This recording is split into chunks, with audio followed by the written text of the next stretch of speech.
Good morning friends. Navodaya Vidyalaya समिति, जिसको NVS के नाम से जाना जाता है, एक ऑटोनॉमस ऑर्गेनाइजेशन है under ministry of education, department of school education and literacy, government of India. इनका जो हेड ऑफिस है वो नोएडा में है। एंड नवोदय विद्यालय समिति के अंदर 8 रीजनल ऑफिसेस है जो लोकेटेड है भोपाल, चंडीगढ़, हैदराबाद, जयपुर, लखनऊ, पटना, पुणे एंड शिलोंग। और 7 इनके ट्रेनिंग इंस्टीट्यूट्स है जिनको एनालाइज कहा जाता है, जो अमृतसर, गोवा, कामरूप, नोएडा, पुरी, रंगारेड्डी एंड उदयपुर में लोकेटेड है। ऑल इंडिया में फ्रेंड्स की 649 से भी ज्यादा नवोदय विद्यालय अभी फंक्शनल है, और कुछ नवोदय विद्यालय का अभी अंडर कंस्ट्रक्शन काम चल रहा है, वो अगले 1-2 साल में चालू हो जाएंगे। So dear friends, Navodaya Vidyalaya समिति ने उनका रिक्रूटमेंट ड्राइव 2021-22 के लिए नॉन टीचिंग पोस्ट के लिए ऑनलाइन आवेदन मंगाए गए हैं। NVS invites online application from the Indian citizen for the recruitment on a direct basis. ये जो रिक्रूटमेंट होने वाला है फ्रेंड्स, ये पूरा रेगुलर है। 100% रेगुलर स्टाफ के लिए ये रिक्रूटमेंट होने वाला है, जिनमें assistant commissioner admin, assistant section officer, audit assistant, junior translation officer, junior engineer civil, stenographer, computer operator, junior secretarial assistant जिसे जेएसए कहा जाता है या इसको एलडीसी भी कहा जाता है, एंड एमटीएस मल्टीटास्किंग स्टाफ। ये जो पोस्ट है सारे हेडक्वार्टर या रीजनल ऑफिसेस के प्लेस पे ये पोस्ट किए जाएंगे। जो भी दिए गए हैं पोस्ट है, ये हेडक्वार्टर या रीजनल ऑफिसेस में पोस्ट किए जाएंगे।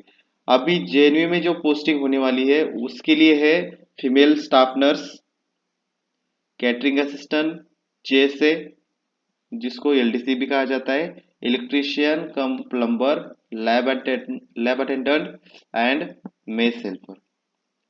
सो ये जो रिक्रूटमेंट ड्राइव है एनवीएस का 2021-22 का, ये जो एडवर्टाइज है, ये मोस्टली जो पोस्टिंग होने वाला है डियर फ्रेंड्स, ये आपका नॉर्थ ईस्ट रीजन, जिसको एनवीएस हार्ड स्टेशन के नाम से जाना जाता है। एंड ये जो नॉर्थ ईस्ट के स्टेट्स है वहां पे ये रिक्रूटमेंट होने वाला है, ऐसा एनवीएस ने नोटिफाई किया है। ठीक है, जो भी पोस्टिंग स्टूडेंट्स को मिल जाएंगी, जो कैंडिडेट्स है उनको जो पोस्टिंग मिलेगी, वो any case in any case उसको चेंज नहीं किया जाएगा, क्योंकि ये स्पेशल ड्राइव जो है मोस्टली नॉर्थ ईस्ट स्टेट्स के जेएनवीज है, उस जगह पे ये पोस्टिंग करने के लिए ड्राइव खोला गया है। इसके अंदर जो पोस्ट है, अगर उसके डिटेल देखा जाए तो असिस्टेंट कमिश्नर एक ग्रुप ए का पोस्ट होता है जो आरओ या हेडक्वार्टर में होता है। तो ये पोस्ट कोड इसका 1 है। इसके लिए अनरिजर्व कैटेगरी में 3 वैकेंसी है, ईडब्ल्यूएस कोई वैकेंसी नहीं है, ओबीसी एनसीएल के लिए 1 वैकेंसी है, एससी के लिए वैकेंसी नहीं है, एसटी 1 है। ऐसे टोटल इसके 5 वैकेंसी है असिस्टेंट कमिश्नर के लिए। देन असिस्टेंट कमिश्नर एडमिन, ये भी एक ग्रुप ए की पोस्ट है। इसके टोटल वैकेंसी से 2, एक यूआर की और एक सॉरी 2 यूआर की, एंड दोनों ही ये आरओ या हेडक्वार्टर में पोस्ट किए जाएंगे। उसके बाद है जेएनवी लेवल पे फीमेल स्टाफ नर्स से ग्रुप बी की पोस्ट है। इसमें टोटल वैकेंसी होगी 82, जिसमें 35 अनरिजर्व हो गए, EWS 7, OBC 22, SC 12 and ST 6। Then assistant section officer, ये आरओ लेवल की पोस्ट है ग्रुप सी की। इसके लिए है टोटल वैकेंसी जो होगी वो है 10, जहाँ पे 6 अनरिजर्व है, एक ईडब्ल्यू से, एक एनसीएल ओबीसी है, एक एससी, एक एसटी। देन ऑडिट असिस्टेंट का ग्रुप सी का पोस्ट है। इसके टोटल पोस्ट है 11, 3 अनरिजर्व, एक ईडब्ल्यूएस, एक ओबीसी, एक एससी, सॉरी 5 एससी, एक ST. Junior civil engineer group C की पोस्ट है, ये भी आरओ लेवल पे ही पोस्ट किया जाएगा। उसका टोटल एक ही वैकेंसी है और ये आरओ लेवल पे पोस्ट हो गए। एक अनरिजर्व एक ही वैकेंसी जूनियर सिविल इंजीनियर के लिए है। स्टेनोग्राफर के लिए 22 पोस्ट है, जिसमें 10 अनरिजर्व है, 3 ईडब्ल्यू से, 6 ओबीसी, 3 एससी, और डिस्ट्रिक्ट का कोई वैकेंसी नहीं है। ये आरओ लेवल की पोस्ट है स्टेनोग्राफर। देन कंप्यूटर ऑपरेटर, ये भी हेडक्वार्टर आरओ लेवल पे पोस्ट किए जाते हैं। इसमें 4 वैकेंसीज है, 2 अनरिजर्व है, एक ईडब्ल्यूएस, एक ओबीसी की। Then catering assistant JNV cadre है ये, इसका टोटल 87 वैकेंसीज है, 37 unreserved, 8 EWS, OBC 23, SC 13 and 6 ST. JSA group C ये हेडक्वार्टर कैटरे के लिए इसके है आप टोटल 8 वैकेंसीज है, 4 अनरिजर्व, एक ईडब्ल्यूएस, 2 ओबीसी, एक एसटी, इसके टोटल 8 हो गए। और जेएसए जेएनवी कैडरे इसके टोटल है 622 वैकेंसीज, जिसमें कि अनरिजर्व है 254, ईडब्ल्यूएस 62, ओबीएस 167, एससी 93, एसटी 46, ऐसे टोटल 622 वैकेंसी जेएसए जो जेएनवी कैडर है उस पोस्ट के लिए दिए गए हैं। उसके बाद फ्रेंड्स इलेक्ट्रिशियन कम प्लम्बर ये ग्रुप सी की पोस्ट है, जेएनवी कैडर है, इसके टोटल 273 वैकेंसीज है, 113 unreserved, EWS 27, OBC 73, SC 40, ST 20 and again lab attendant group C post JNV cadre जो है 142 पोस्ट है इसके, 59 unreserved, EWS 14, OBC 38, SC 21 and ST 10। So total इसके 142 पोस्ट है। Last mess helper and MTS ये दोनों group C JNV and headquarter category के लिए इनको कंसिडर किया जाएगा। एमटीएस जो है हेडक्वार्टर में भी होंगे और ये जेएनवी में भी पोस्ट किए जाएंगे। तो मेस हेल्पर जो है उसके पोस्ट है 629 है, जो 257 अनरिजर्व है, ईडब्ल्यूएस 62, ओबीएस ओबीसी जो है 169, SC 94, ST 47। Multitasking staff group C का पोस्ट है उसके लिए है total vacancy 23, 14 unreserved, EWS 2, OBC 5, SC 1, ST 1। So likewise near about 1950 post जो है एनवीएस ने डिक्लेयर किए गए हैं अलग अलग नॉन टीचिंग पोस्ट के लिए। ऑनलाइन आवेदन उन्होंने मंगाया गया है। सो इसका एलिजिबिलिटी क्या है कि पोस्ट वाइज अलग अलग एलिजिबिलिटी है, पे लेवल अलग अलग है, अलग अलग इनके जो पोस्ट है उसका लेवल अलग है। सो फर्स्ट इसका एलिजिबिलिटी देखेंगे तो फर्स्ट फॉर असिस्टेंट कमिश्नर ये तो ग्रुप ए का पोस्ट है, ठीक है, पोस्ट कोड इसका 1 है। इसको जो पे लेवल मिलने वाला है पे लेवल 12, जिसका सैलरी होगा 78,800 टू 2,09,200, ये इनका पे मैट्रिक्स है, पे लेवल 12, ये पे मैट्रिक्स इनको पे किया जाएगा। इनका अपर एज लिमिट होगा 45 ईयर्स। इसके लिए जो एलिजिबिलिटी है वो आपको मास्टर्स डिग्री चाहिए, वो humanities science commerce from recognised institute और यूनिवर्सिटी। और पर्सन जो पोस्ट के लिए अप्लाई करेंगे वो उसने प्रिंसिपल का जो लेवल 12 का पोस्ट है उस पे काम किया होना चाहिए and with at least 5 year experience in level 10। जो लेवल 10 का जो पोस्ट होता है वहां पे कम से कम 5 साल का उनका एक्सपीरियंस होना चाहिए, तो ही वो अप्लाई कर पाएगा। और ये 5 साल का जो एक्सपीरियंस होगा वो गवर्नमेंट इंस्टीट्यूट या सेमी गवर्नमेंट ऑटोनोमस ऑर्गेनाइजेशन का होना चाहिए, तो ही ये असिस्टेंट कमिश्नर पोस्ट के लिए वो एलिजिबल है। इसमें डिजायरेबल उन्होंने दिया कि experience of working in residential school, अगर आपको रेसिडेंशियल स्कूल में काम करने का एक्सपीरियंस है so you can apply. Then research work done in field education, अगर आपका research work in field education है तो भी आप एलिजिबल है। सेकंड पोस्ट है जिसका पोस्ट कोड 2 है, वो है असिस्टेंट कमिश्नर एडमिन। सो ये पोस्ट कोड 2 है, इनको पे लेवल 11 से पे किया जाएगा, जिसका सैलरी होगा 67,700 टू 2,08,700। ये पे लेवल 11 है, इसमें इनको पे किया जाएगा। इनका अपर एज लिमिट होगा 45 ईयर्स। असिस्टेंट कमिश्नर एडमिन के लिए इसेंशियल क्वालिफिकेशन है graduate degree, then holding analogous post on regular basis, और 8 साल का जो उनका पे लेवल 7 पे उन्होंने काम किया होना चाहिए, या पे लेवल 7 पे इन्होंने 8 साल तक का एक्सपीरियंस है, तो वो कैंडिडेट्स इलिजिबल है to the apply.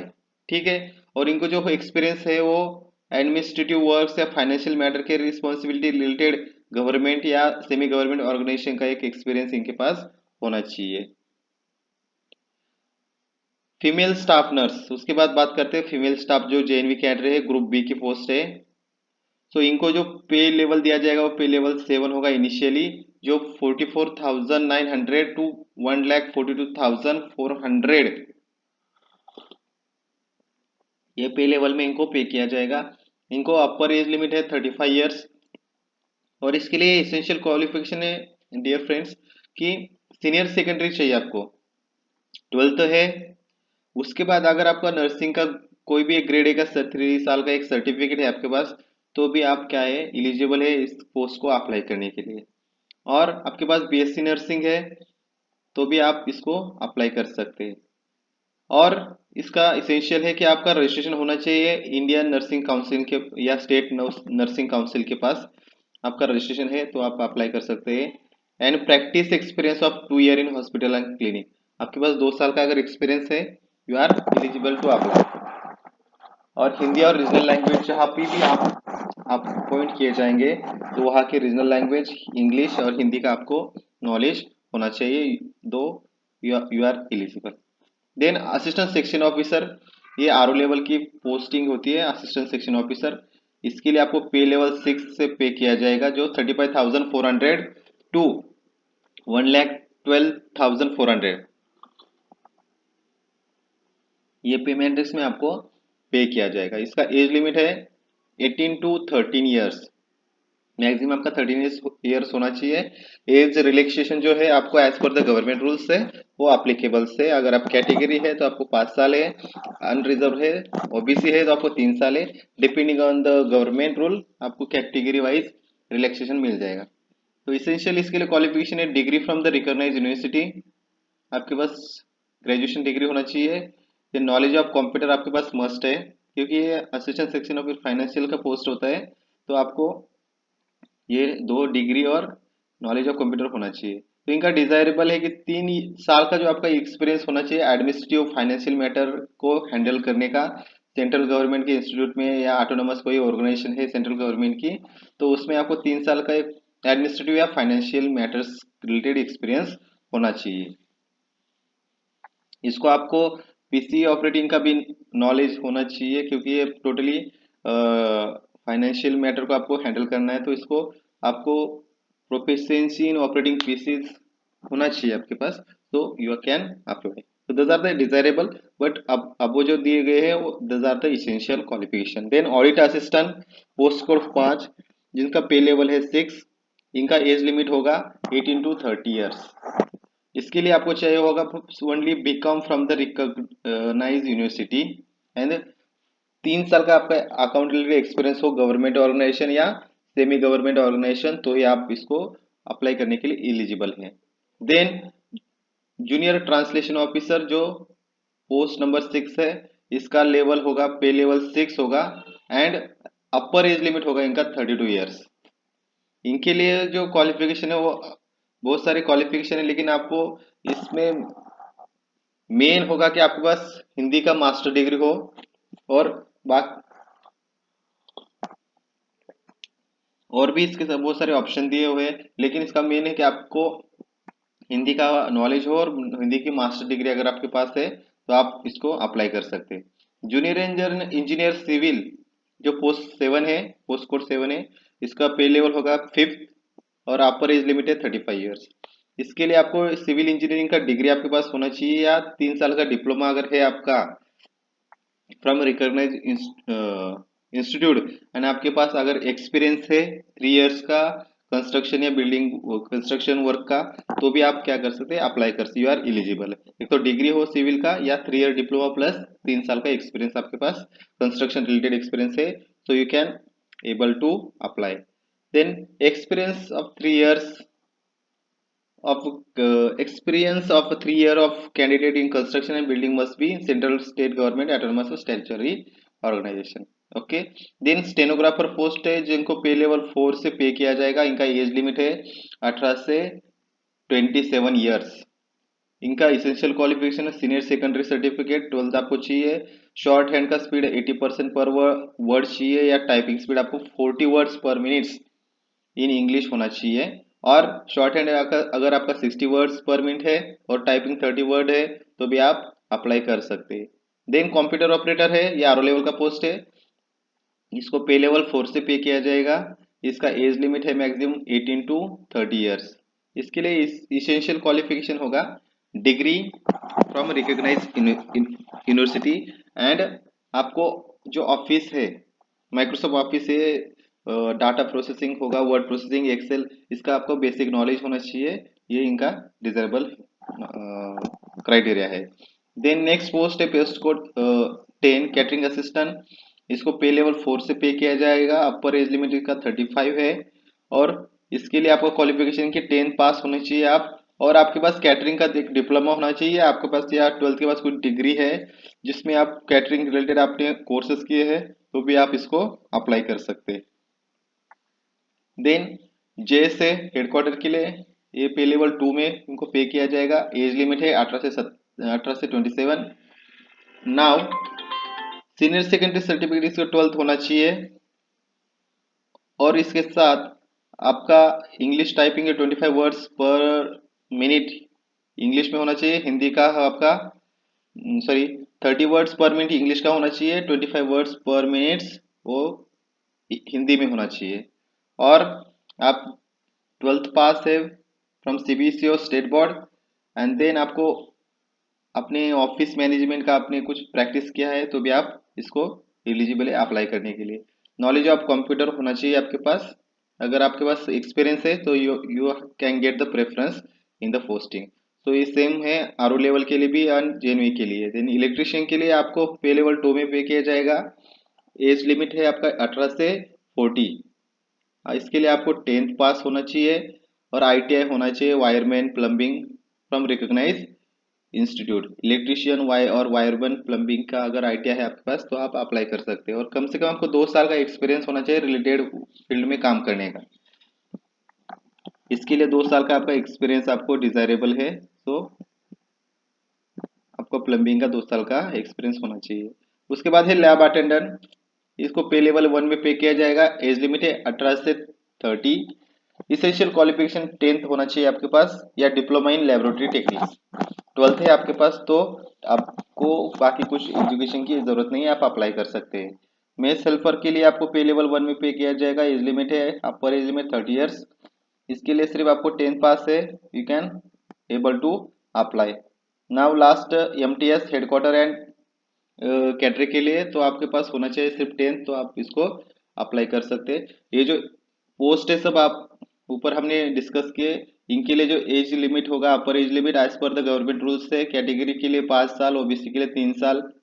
And for more detail you can check the PDF, I will post the PDF in description, description में दिया जाएगा, आप वहां से बाकी डिटेल्स के देख लीजिए। तो इसके लिए जो कट ऑफ डेट्स है, इसका जो मोड ऑफ सिलेक्शन है या कट ऑफ डेट्स है, सो मोड ऑफ सिलेक्शन आपको सीबीटी दिया जाएगा। सीबीटी 1 में आपको जैसे आप परफॉर्मेंस करेंगे उसके बेस पे जो कुछ पोस्ट है जैसे कंप्यूटर ऑपरेटर है, सेक्शन ऑफिसर है, उनके लिए क्या होगा कि स्किल टेस्ट ऑर्गेनाइज किया जाएगा। उस सेकंड स्टेज में किल टेस्ट के लिए बुलाए जाएंगे, जो सीबीटी 1 के रिजल्ट के बेस में कुछ पोस्ट के लिए स्किल टेस्ट होगा, कुछ पोस्ट के लिए स्किल टेस्ट नहीं होगा। तो उसका डिटेल पूरा ये पीडीएफ में दिया गया है, आप उसको चेक कर सकते हैं। इसके कट ऑफ डेट्स है डियर फ्रेंड्स, इसका कट ऑफ जो है, जो लास्ट डेट जो होने वाला है फरवरी का है, इसको हम देखते हैं कट ऑफ डेट्स। इसको अप्लाई करने के लिए आपको कैसे अप्लाई करना है, तो आपको एनवीएस की वेबसाइट पे जाना है। वहां पे आप रिक्रूटमेंट में रिक्रूटमेंट पोर्ट जो टैब है वहां पे आप जाएंगे, तो वहां पे आपको रिक्रूटमेंट में जाके अप्लाई टैब मिलेगा, वहां पे आप क्लिक करेंगे, आपको लिंक मिल जाएगा नवोदय विद्यालय का, जो अभी ये नोटिफिकेशन है इसका एप्लीकेशन लिंक। सो वहां से आप क्लिक कर सकते हैं एंड अपना जो फॉर्म है वो फॉर्म भर सकते हैं। सो उसके लिए एप्लीकेशन फीस जो दिया गया है, फॉर असिस्टेंट कमिश्नर पोस्ट के लिए 1500 रुपये है, फीमेल स्टाफ के लिए 1200 रुपये है। बाकी पोस्ट जो है उनको 1000 है। लैब अटेंडेंट जो ग्रुप सी का पोस्ट है, मेस हेल्पर ये ग्रुप डी के पोस्ट है, इन पोस्ट के लिए 750 रुपये का एप्लीकेशन फीस रखा गया है। नाउ डियर फ्रेंड्स, ये these are the important dates. Registration आपका 12/1 से स्टार्ट हो गया है, 12 जनवरी से क्लोज होगा 10/2 को। 10 फरवरी का इसका लास्ट डेट ऑफ एप्लीकेशन है। तो 10 तारीख के पहले आप इसको अप्लाई करें। फी भी, फी जो डिपॉजिट अगर आपने रजिस्ट्रेशन किया, फी पे करना बाकी है तो 12/1 से स्टार्ट होगा और 10/2 तक आप इसको एप्लीकेशन फीस भर सकते हैं। इसका टेंटेटिव डेट जो है सीबीटी का वो 9 अप्रैल है। 9 अप्रैल टू 11 अप्रैल ये टेंटेटिव डेट है। ये थोड़ा आगे पीछे हो सकता है depending on the Covid situation. So you can apply before this end date and I hope all will understand all the concept जो मैंने हम बताए हैं। अगर कुछ डाउट होगा तो हमको नीचे दिए कमेंट करिए, हम उसका रिजोल्यूशन देने का पूरा कोशिश करेंगे। Thank you. Apply in time.